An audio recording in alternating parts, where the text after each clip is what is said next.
Assalaamu calaykum asxaabay soo dhawaada. Magacaygu waa Cabdirasaaq Daada.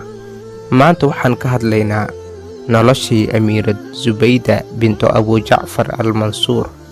Waxay ahayd xaaskii Haaruun al-Rashiid oo ahaa khaliifkii dowladdii Cabbaasiyiinta. Waxay 766 ku dhalatay waddanka Ciraaq.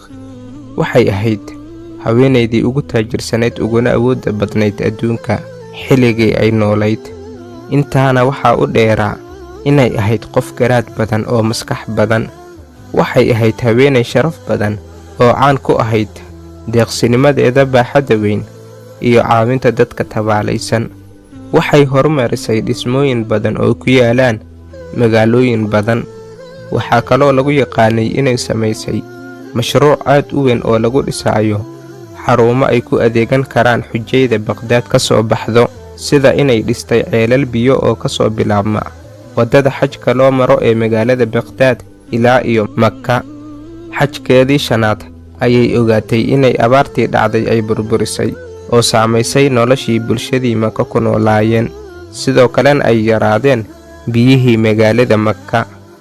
Zubayda markay dhibaatadaas aragtay ayay injineeradii ku amartay in ay dhisaan kanaalo biyaha soo raacaan oo magaalada Makka keenaan, iyo in ceelashii biyaha si qoto dheer loo qodo, ayadoo ku bixisay mashruucaas 2 milyan oo diinaar si ay kor ugu qaaddo adeegga biyaha ee magaalada Makka iyo gobollada ku hareeraysan. Ishaas biyaha ama kanaaladaas biyaha ee caanka ah waxaa loogu magacdaray Zubayda, sharfid la sharfayo daraaddeed. Ilaa iyo maantadan aynu joogno way dhisan tahay oo Zubayda ayaa lagu magacaabaa, wuxuuna ku yaalaa magaalada Makka. Kanaalkaas Zubayda wuxuu dhisan yahay 1200 oo sano. Waxaa la sheegaa in qasrigii Zubayda uu ka soo bixi jiray dhawaaq sida shinnida dhawaaqeeda oo kale ah. Sababtuna waxay tahay inay shaqaalaysiisay 100 haween kuwaasoo xafiday Qur'aanka qasrigana ku dhex akhrin jireen.